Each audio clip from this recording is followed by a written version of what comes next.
Dios les bendiga cada uno de ustedes en esta preciosa hora. Soy el pastor Eleuterio Prieto, pastor de la iglesia Roca de la Salvación, aquí en la pequeña ciudad de Maragua, en el estado de Washington.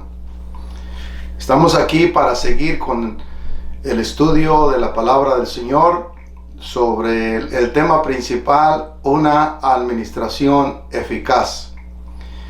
Y vamos a continuar con el capítulo 6, que se titula La administración y el servicio. Pero primero necesitamos orar para que Dios bendiga nuestra clase y pueda ser de bendición a cada uno de ustedes que lo escucharán este video. Amantísimo Dios y buen Padre, te damos gracias en esta hora por este tiempo que nos prestas de poder compartir tu palabra con aquellos, Señor, que todavía tienen oídos de siervo para oír lo que tu Espíritu dice a la iglesia. En Cristo Jesús te damos gracias. Amén y amén. Una vez más, Dios les bendiga.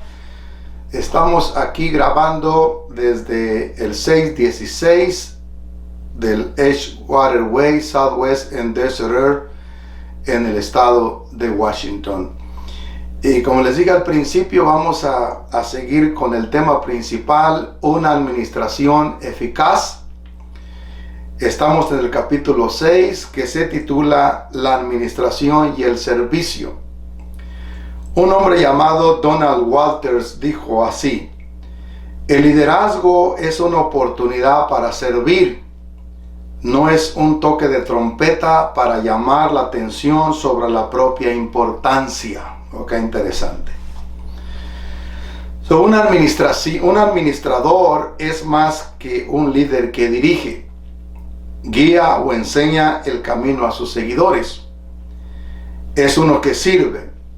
Pablo escribió en Efesios capítulo 6, verso 6, no sirviendo al ojo como los que quieren agradar a los hombres, sino como siervos de Cristo, de corazón, haciendo la voluntad de Dios. Wow.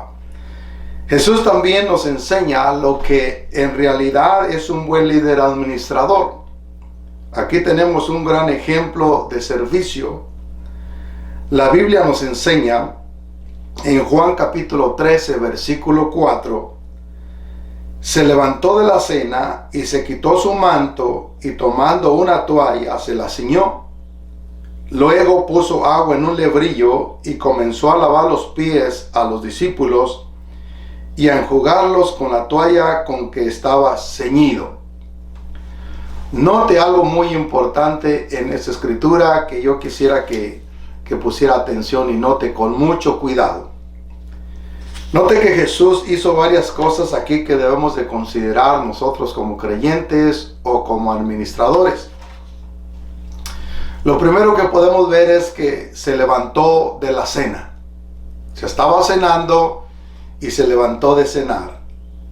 O ya había terminado, se quitó su manto, tomó la toalla y se ciñó. Hizo por lo menos 4 cosas. Se levantó de la cena, se quitó su manto, tomó la toalla y se ciñó. Yo creo que todos nosotros hemos hecho esto de alguna u otra manera. Nos hemos levantado, nos hemos quitado el manto, quizás nos hemos puesto la toalla y nos hemos ceñido con ella para servir. Sin embargo, no hemos hecho lo que Jesús hizo después. Todos nos hemos quitado el manto alguna vez, como pastores, como administradores. Todos hemos tomado la toalla alguna vez y nos hemos ceñido con ella, pero no nos hemos puesto a servir. Hay otros líderes que siguen sentados todavía, no se han levantado de la mesa, todavía están sentados, ni se han quitado el manto, mucho menos tomado la toalla y ceñirse. Hay algo peor todavía que podemos mirar en el liderazgo dentro de nuestras iglesias en este momento.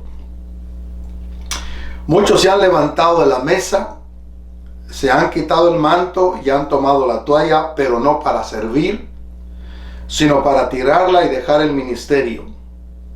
Otros siguen con el manto puesto, pero están relajándose e ignorando lo que pasa en su alrededor.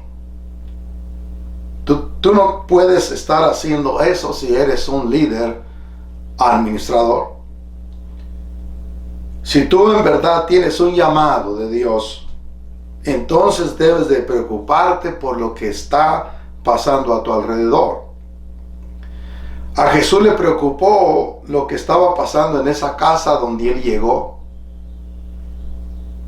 Él miró la necesidad de un siervo allí. Recuerde que el compromiso o el trabajo de un siervo de la casa era tomar la toalla, ceñírsela, tomar un lebrillo con agua y lavarle los pies rápidamente al invitado o al que llegaba como extranjero o que pasaba de paso por ese hogar. Ese era el trabajo de un siervo. Sin embargo, el Señor miró que no había una persona que tomara ese lugar.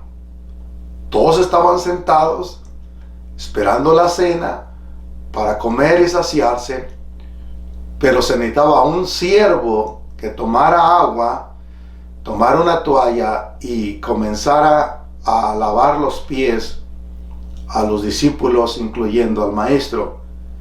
Sin embargo, no lo hizo, pero Jesús miró la necesidad. Sin embargo, no solo miró la necesidad, sino que Jesús actuó rápidamente, que eso es una de las cosas que a nosotros se nos ha olvidado. Decimos que somos siervos de Dios, miramos las necesidades dentro y fuera de la iglesia y no hemos tomado el lugar o el papel de un siervo y ponernos a trabajar. Primer punto, necesitamos gente comprometida. Es por eso que debemos de cambiar la palabra miembros de iglesia a personas comprometidas. Porque un miembro no está comprometido en nada, así no importa si lee un libro, si le dan una aplicación para que firme, no está comprometido, aunque la firme. Yo he tenido la experiencia que aunque me firmen un papel que van a dar, que van a servir, muchas de las veces no lo hacen así. Entonces, pero cuando una persona pasa de ser un miembro a una persona comprometida, entonces las cosas cambian. Dentro de las iglesias evangélicas hay muchas necesidades y no han sido suplidas porque hay muy pocas personas comprometidas. No hay muchas, hermano. Un miembro hoy está, mañana no está. Mañana se va de la iglesia y se va a otra iglesia y él piensa que ya está cumpliendo con Dios porque se fue a otra iglesia, cuando a veces solamente se va a sentarse otra vez o causar problemas. En el Antiguo Testamento encontramos una situación muy difícil dentro del sacerdocio. En 1 de Samuel, capítulo 2, versículo 17, siempre hemos enfatizado que el problema del sacerdote Elí fue el descuido de su vida espiritual y el pecado de la inmoralidad de sus hijos. Sin embargo, la Biblia nos enseña que había otro problema. Elí o el sacerdote no supo administrar las ofrendas que eran traídas al templo. Elí ya no estaba haciendo su trabajo como administrador. Como sacerdote sí, pero como administrador no. En otras palabras, como pastor sí, y como administrador no, porque no sabía administrar las ofrendas que traía el pueblo al templo. Y por esa causa los hijos de los hombres, dice la Biblia, menospreciaban las ofrendas de Jehová en 1 Samuel 2:17. No había una buena administración, porque el liderazgo estaba en una decadencia espiritual y no había quien pusiera orden dentro del hogar del sacerdote y dentro de la casa de Dios. Dios miró la necesidad de hacer a un lado al sacerdote y a sus hijos, porque habían hollado los sacrificios y las ofrendas que les habían mandado que ofrecieran en el tabernáculo en 1 Samuel 2:29. Recuerde que a Dios no se le dificulta reemplazar a otro.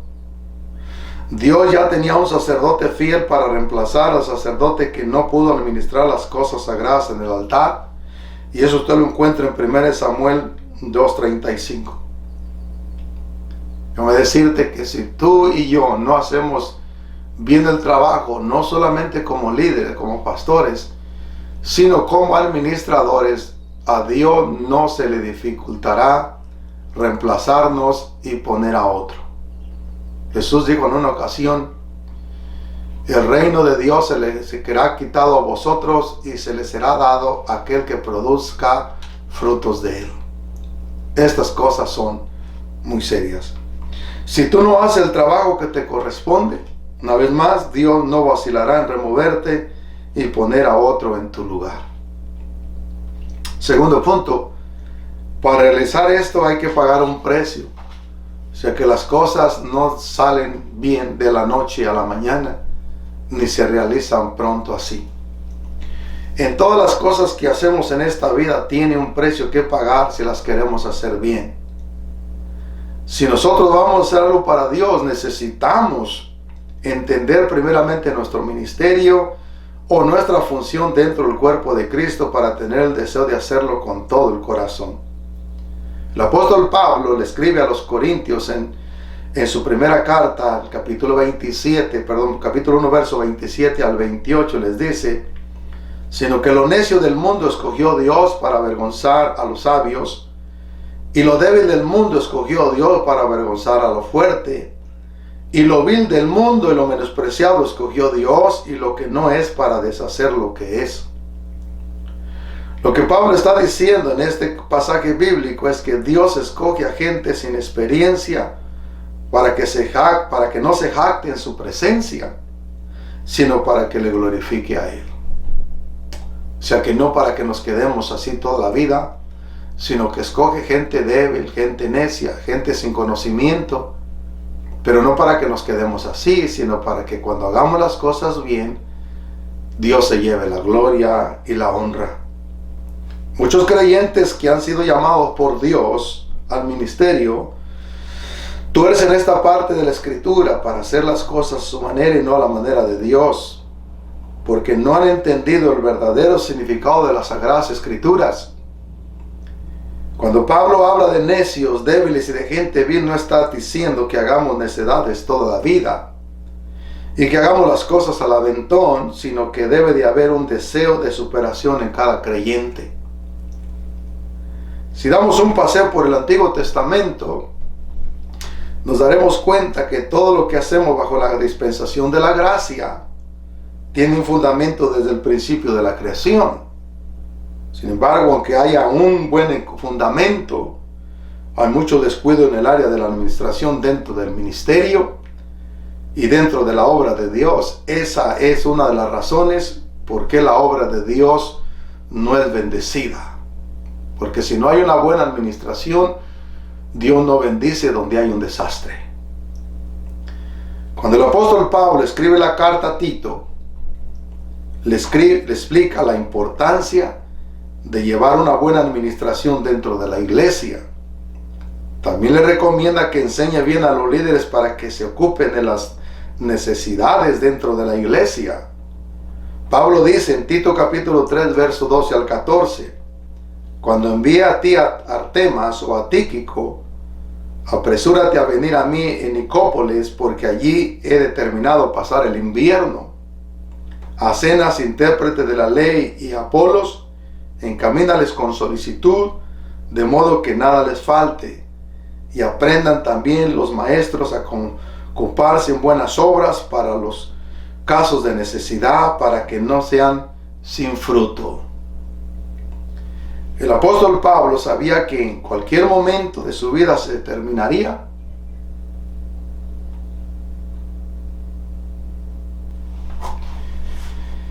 El apóstol Pablo sabía que en cualquier momento de su vida se terminaría. Cuando escribe la carta a Tito, le expresa la preocupación que tenía acerca de la mala administración dentro de la iglesia. Sin embargo, el crecimiento de la iglesia dependía del entrenamiento y la formación del carácter de los líderes dentro de la iglesia de Creta. Esto me lleva a pensar lo que expresó un hombre llamado Martin Luther King Jr. Esto es lo que este hombre expresó. Tengo un sueño, que mis 4 hijos un día vivirán en una nación en la que no serán juzgados por el color de su piel, sino por la naturaleza de su carácter. Tu mala administración y tu mal carácter afectarán el futuro de la iglesia. Sin embargo, si llevas una buena administración y trabajas en la formación de tu carácter y en el carácter de tus líderes, entonces habrá un buen resultado y estarás dejando un buen legado y un sueño realizado para tus hijos y para tu congregación. Martin Luther King Jr. dejó un sueño realizado. El día después de su discurso en el templo masón de Memphis, King fue asesinado. El líder de masas acudió a la ciudad de Tennessee en respuesta a la petición de apoyo a la huelga de los empleados negros del servicio público de limpieza de esa localidad. King llamó a la unidad y a los boicots y a la protesta no violenta. En sus últimas palabras pronunciadas ante la multitud mencionó la idea de una muerte prematura que algunos interpretaron como una premonición, pero de hecho y tras años de recibir amenazas de muerte, King tenía absoluta certeza que se jugaba la vida en cada uno de sus movimientos. Esto dijo un día antes de su discurso: cualquiera me gustaría vivir una vida larga, pero no estoy preocupado por eso ahora, solo quiero hacer la voluntad de Dios. Esta noche como pueblo llegaremos a la tierra prometida. Así que estoy feliz esta noche, no estoy preocupado por nada, no temo a ningún hombre. Porque él sabía que lo que estaba haciendo era haciendo un buen trabajo donde podían ser beneficiados sus hijos, su segunda, tercera y cuarta generación, y aún una gran nación como los Estados Unidos de América. Dios les bendiga y Dios les guarde. Síganos en YouTube.